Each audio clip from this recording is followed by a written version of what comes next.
Hello students, welcome to you all on official YouTube channel of Sanskaram Group of Schools. Students, today we are going to read our chapter number 7 of 10th class Geography, Lifeline of National Economy.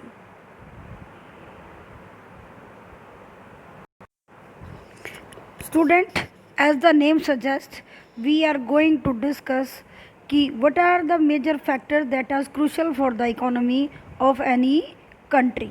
In this chapter, we are going to discuss that what are the lifelines of our national economy, mean हमारी भारत की जो अर्थव्यवस्था है उसकी जीवन रेखा है.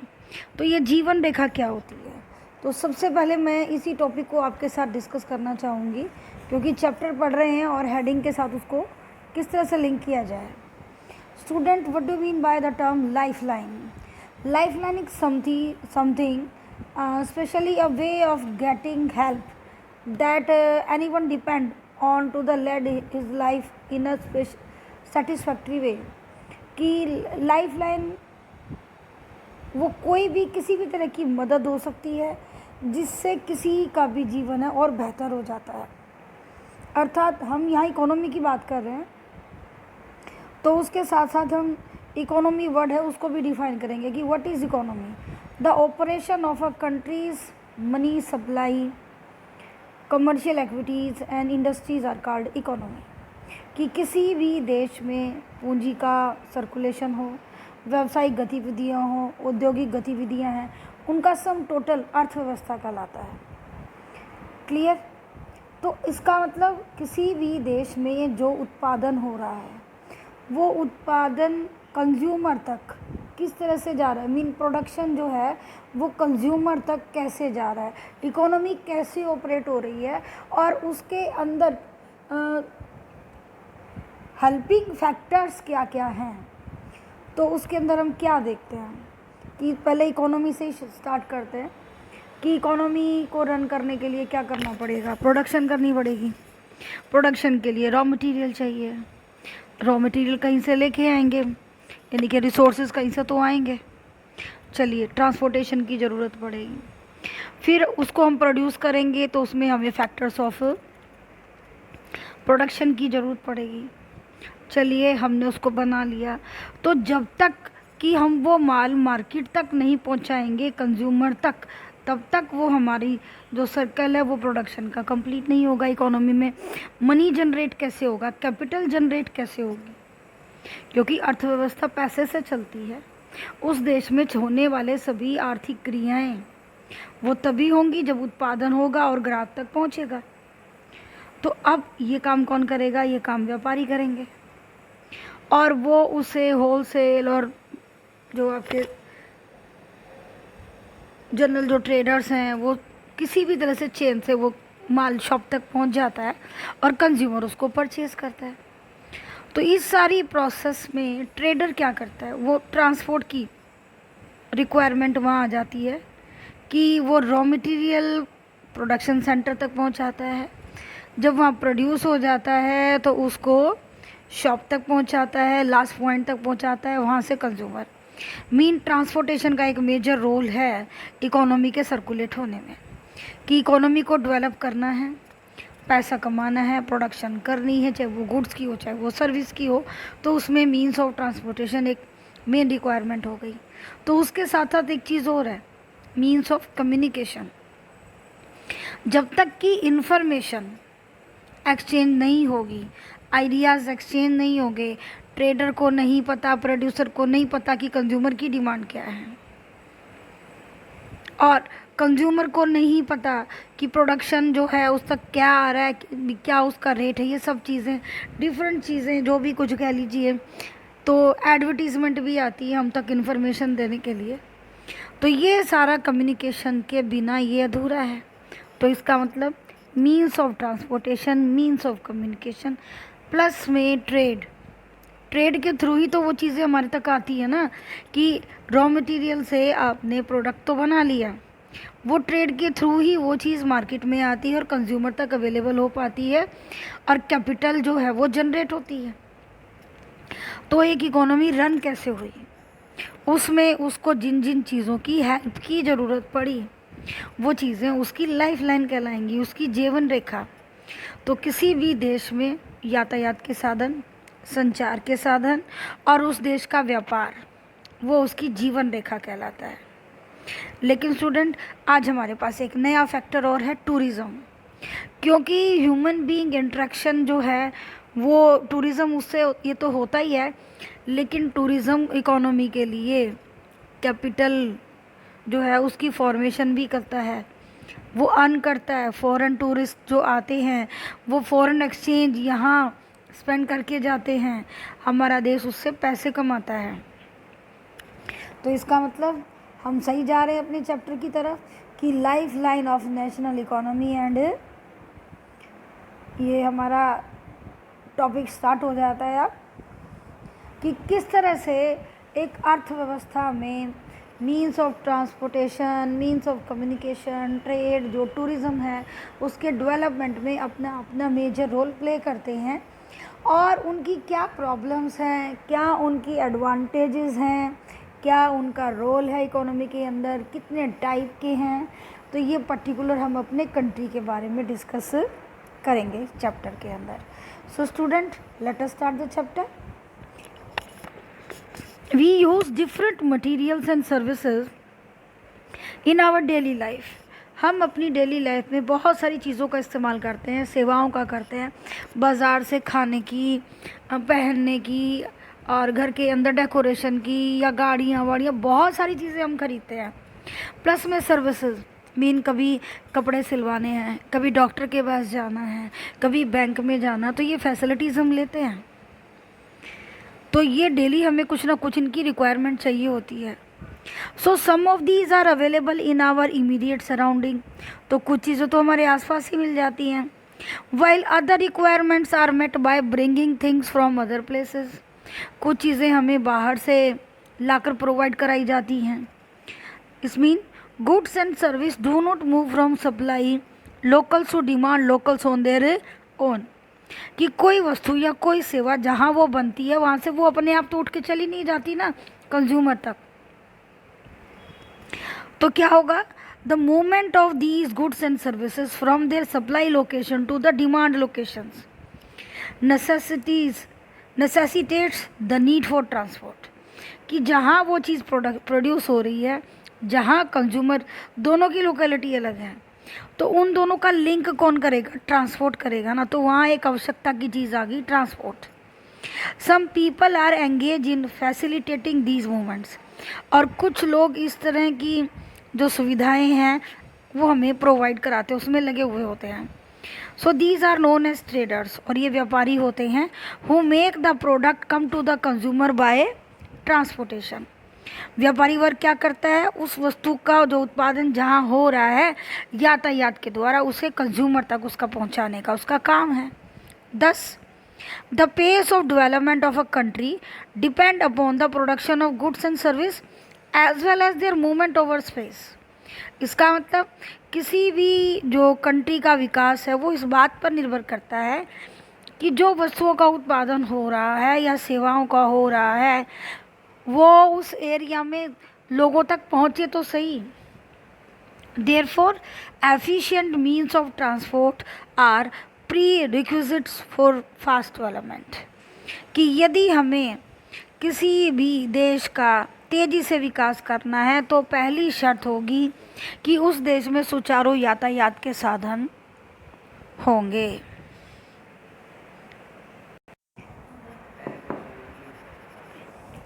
Movement of these goods and service can be over 3 important domains of our earth: land, water and air।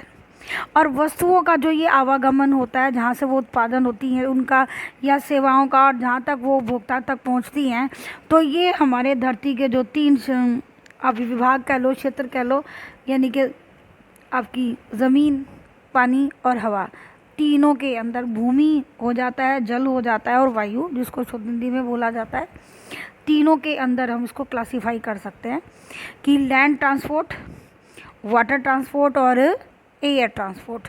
अब हम इस सेक्शन में क्या करेंगे, मीन्स ऑफ ट्रांसपोर्ट को एक्सप्लेन करेंगे कि किस तरह से वो हमारे भारत के अंदर वो सुविधाएं हमें उपलब्ध कराई जा रही हैं।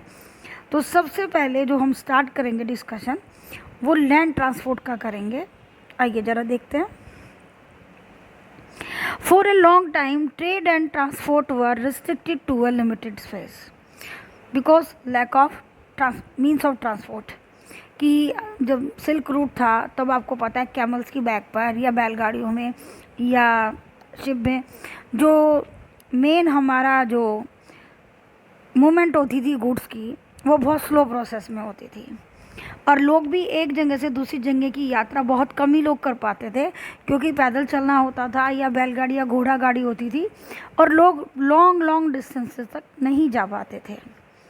With the development in science and technology the area of influence of trade and transport expanded for far and wide. और जैसे जैसे तकनीक में बदलाव आया, विकास होता गया मीन्स ऑफ ट्रांसपोर्टेशन का, तो ये क्या हुआ, ये आवागमन दूर दूर तक फैलता चला गया।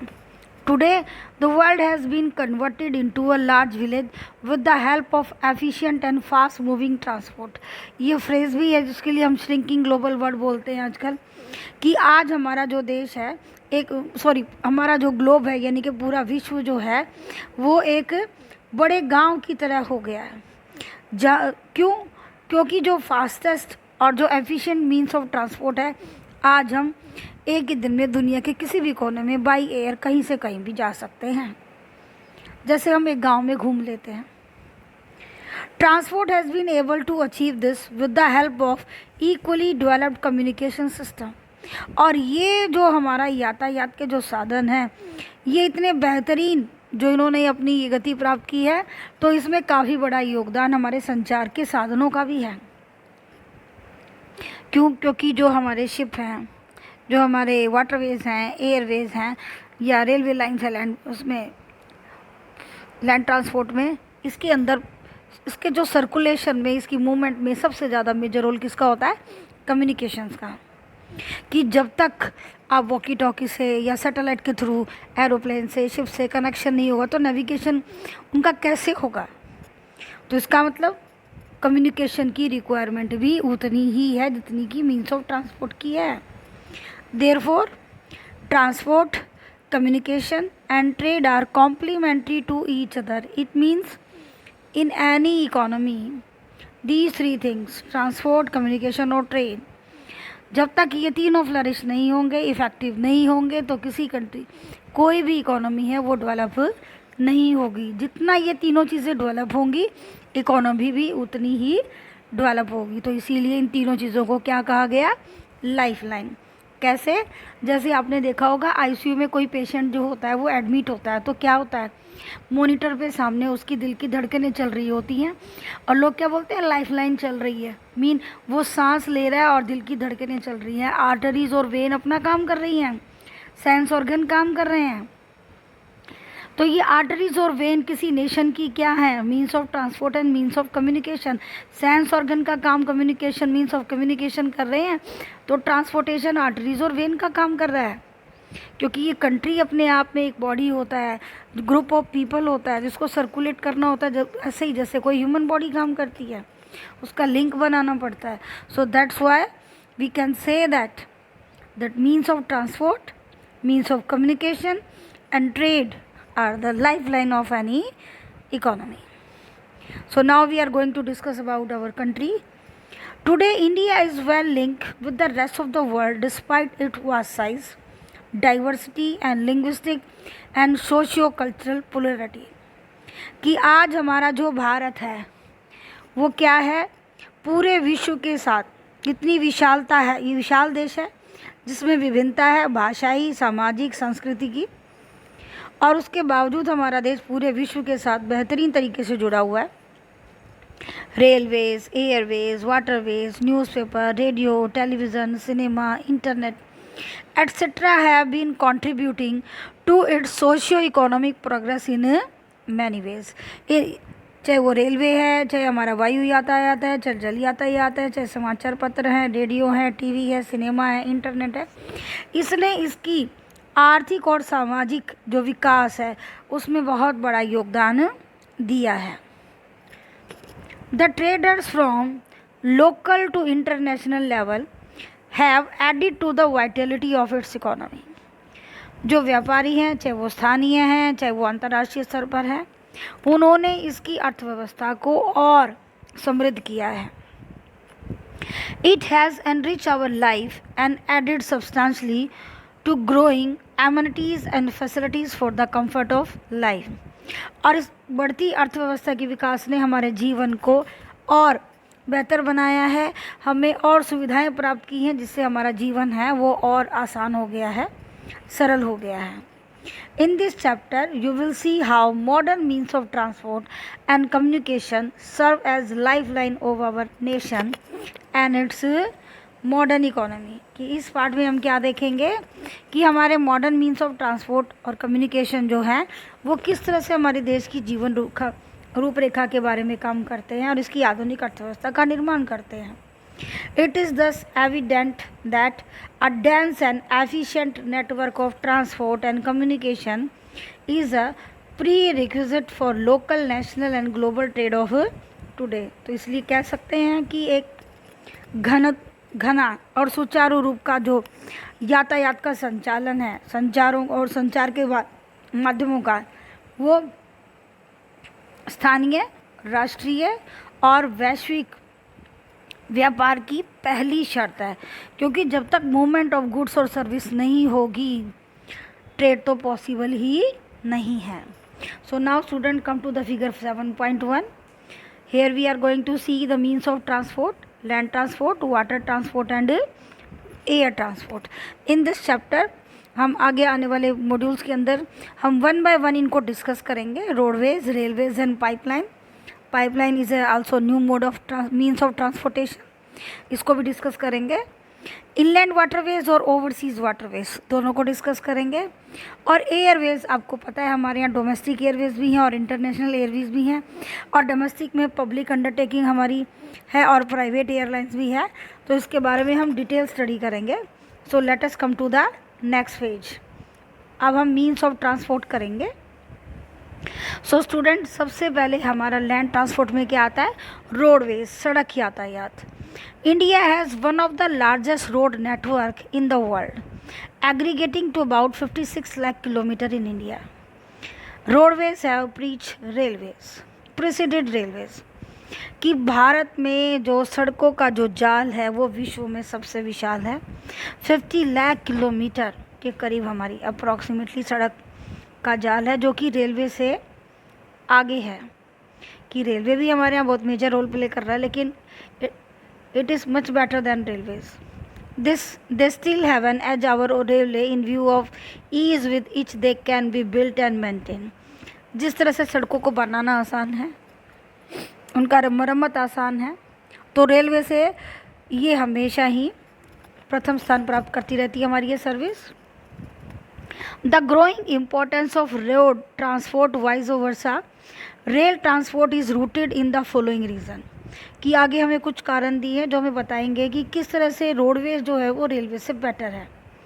इसको हम सिंपली वर्ड में क्वेश्चन कह सकते हैं कि what are the advantages of roadways over railways. Number 1, construction cost of road is much lower than that of railway line. Railway line से कम खर्चा आता है रोड सड़कें बनाने में। Roads can traverse comparatively more dissected and undulating topography। जो सड़कें हैं वो बड़ी आसानी से ऊंची, नीची और ऊबड़ खाबड़ जो सतह होती है ज़मीन की, उस पर घुमावदार बनाई जा सकती हैं। ट्रेवर्स मीन घुमावदार, उनको मोड़ा जा सकता है आसानी से। नेक्स्ट है, roads can negotiate higher gradients of slope and सच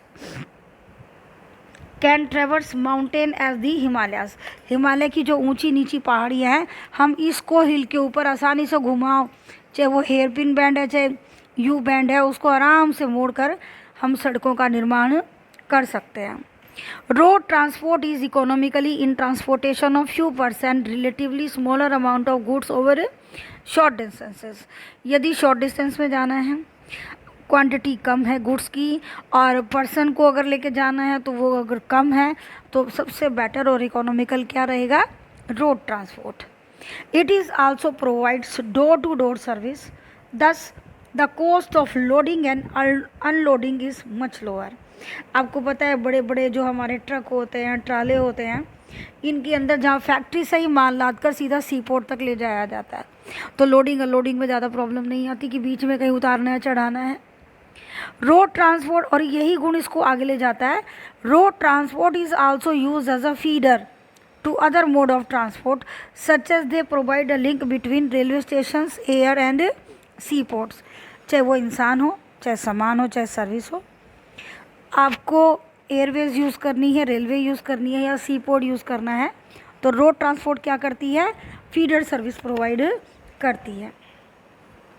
जैसे बस अड्डे जाना तो आप अपने घर से रिक्शा पकड़ेंगे ना, पहले तो सड़क से तो जाएंगे ही, तो ऐसे ही फैक्ट्री से अगर किसी दूसरे देश में सामान भेजना है तो क्या करेंगे, सी पोर्ट पे भेजेंगे, तो उसके लिए ट्रक तो चाहिए ही, तभी तो फैक्ट्री से निकल कर सी पोर्ट तक कौन जाएगा, उसके लिए भी रोडवेज़ की ज़रूरत पड़ती है।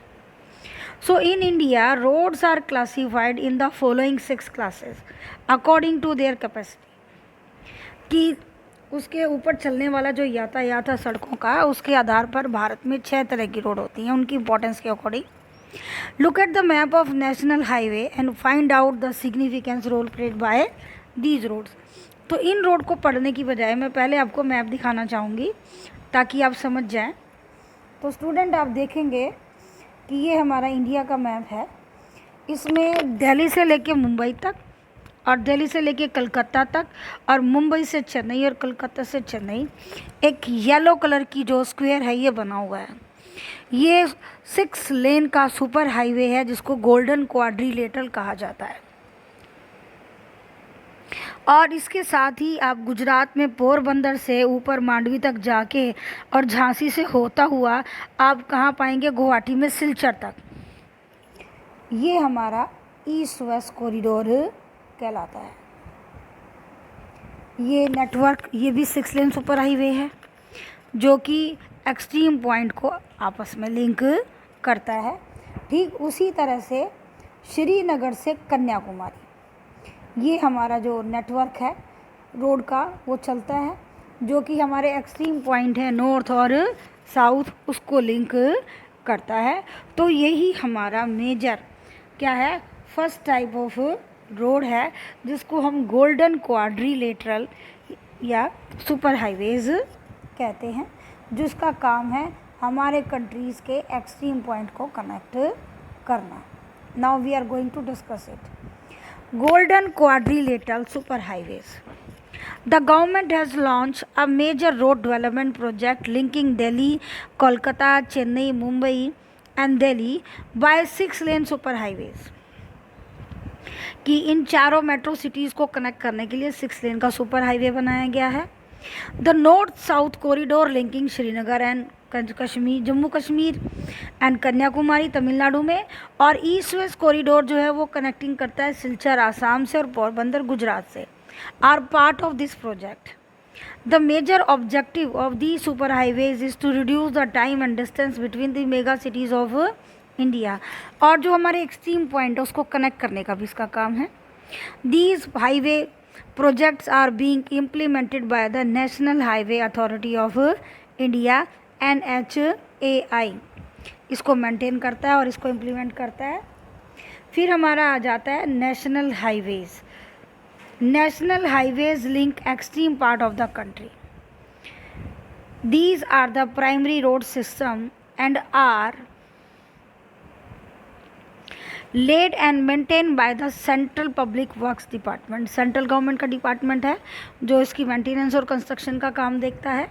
स्टेट हाईवेज़ का काम क्या करता है, कंट्री की डिफरेंट स्टेट्स की कैपिटल्स है उनको आपस में ये लिंक करता है। ए number of major national highways run in north to south and east to west direction. The historical Sher Shah Suri मार्ग is called national highway number 1 between Delhi and Amritsar. बेटे पार्टीशन से पहले ये सड़क लाहौर तक जाती थी, अब ये अमृतसर तक जाती है। उसके बाद देखेंगे आप एक्टिविटी है find out place link by national highway 2 and 3, ये हम मैप में इनको ढूंढेंगे। उसके बाद बेटा हमारा आ जाता है state highways. Road linking A state capital with different district headquarters are known as state highways. These roads are constructed and maintained by the State Public Works Department (PWD) of state and union territories. State highway का काम क्या करता है? State की capital को उसके district headquarter से connection करना होता है और स्टेट पब्लिक वर्क्स डिपार्टमेंट इसका मेंटेनेंस का काम देखता है. फिर आ जाता है हमारा district road. These roads connect the district headquarters with other places of the district. These roads are maintained by the जिला परिषद. डिस्ट्रिक्ट रोड कनेक्ट करने का काम जिला परिषद का होता है. डिस्ट्रिक्ट को डिफरेंट जो मेन विलेजेस हैं या सिटीज़ हैं उसको कनेक्ट करने का काम होता है इसका. अदर रोड्स यानी कि रूरल रोड, जो हमारी ग्रामीण सड़कें हैं एक विलेज से दूसरे विलेज को लिंक करती है, which link rural areas and villages with towns are classified under this category. किसी भी गांव को उसके नियरिंग शहर से जोड़ना, ये इन सड़कों का मेन काम होता है. These roads received special impetus under the Pradhan Mantri Gramin सड़क योजना. और इनकी मेंटेनेंस रिपेयरिंग जो होती है, फंडिंग होती है, जो भी इस पर कॉस्ट जो आती है वो प्रधानमंत्री ग्रामीण सड़क योजना परियोजना के अंदर आता है. Under this scheme special provisions are made so that every village in the country is linked to a major town in the city by an all season motorable road. तो क्या किया जाता है इसके अंदर कि प्रधानमंत्री ग्रामीण सड़क योजना का जो मुख्य उद्देश्य क्या है कि देश की जो प्रत्येक गांव है उसको नियरेस्ट सिटी या टाउन से कनेक्ट किया जाए और ऑल मोटरेबल रोड यानी कि पक्की तारखोल की सड़क होनी चाहिए. हमारी 6 टाइप की लास्ट आ जाती है border roads. Apart from these border roads organisation a government of India undertaking, कि जो हमारी उत्तर और ये पूर्व की जो बॉर्डर की जो सड़कें हैं या हिमालय रीजन के अंदर जो स्ट्रेटेजिक रोड्स हैं इसको कंस्ट्रक्शन करने का काम दिया गया है बॉर्डर रोड ऑर्गेनाइजेशन को. ये हमारी एक सरकारी परियोजना है, डिपार्टमेंट है. और क्या करता है ये देखिए बच्चे, ये डिफरेंट मेन सिटीज़ को connect, these are the national highway. ये नेशनल हाईवे दिखाई देखिएगा आप, दिल्ली से ये कहाँ जा रहा है, वने ऊपर अमृतसर तक जा रहा है. फिर हमें कहा गया था 2 और 3 को चेक करो कि 2 और 3 किस किस को जोड़ता है. तो सबसे पहले अगर हम देखें तो ये देखिए गोल्डन क्वाड्रिलेटरल, ये नंबर 5 आपको दिख रहा है. इधर से बॉम्बे को जोड़ने वाले पे नंबर 4 आपको नज़र आएगा. नंबर 8 जोड़ता है किसको, दिल्ली को और मुंबई को. तो नंबर 2 किसको जोड़ रहा है, दिल्ली से कोलकाता को. नज़र आया क्यों भाई, बोलिए सभी बच्चे, समझ में आ रहा होगा क्यों भाई. तो अब हम आ जाते हैं बाकी अपनी नंबर 3 रोड. नंबर 3 रोड आपको दिखाई देगी, ये रही ग्वालियर आगरा से, और ये आ रही है इंदौर, और ये नासिक. तो आपको क्या नज़र आ रहा है, नंबर 3. तो यहाँ तक बच्चे आपने देख लिया कि किस तरह से सड़कों का जाल है. ये क्लू पॉइंट्स हैं, you can also check in the book also. Now come to the border roads. Maintain roads in the bordering areas of the country. ये किसका काम है, बॉर्डर रोड ऑर्गेनाइजेशन का. This organisation was establish in 1960 for the development of the road of strategic importance in the northern and north eastern border areas. कि north का जो हमारा China के साथ पोर्शन है, ये हमारा नॉर्थ ईस्टर्न बॉर्डर है, उस पर बॉर्डर रोड जो, क्योंकि आपको पता है माउंटेनियस रीजन है, रोड कंस्ट्रक्ट करना इतना आसान नहीं है, it's a difficult task. These roads have improved accessibility in areas of difficult terrain and have help in economic development of these areas.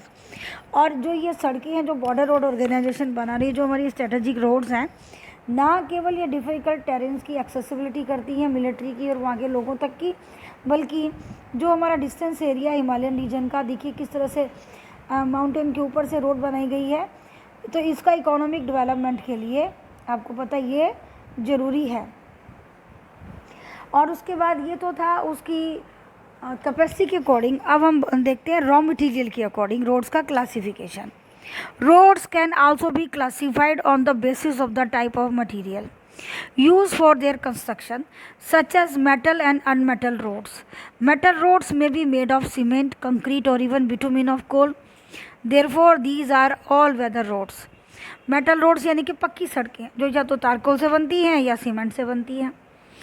और unmetal roads goes out of use in the rainy season. और unmetal road तो आपको पता ही कच्चा road होता है, रेत से बना हुआ गांव में खेतों के बीच में, तो आपको पता ही है जब बारिश होती है तो वहाँ कीचड़ हो जाती है और इनएक्सेसिबल हो जाता है। तो स्टूडेंट यहाँ पर हमारा जो रोड ट्रांसपोर्ट का एक्सप्लेनेशन है वो ख़त्म होता है।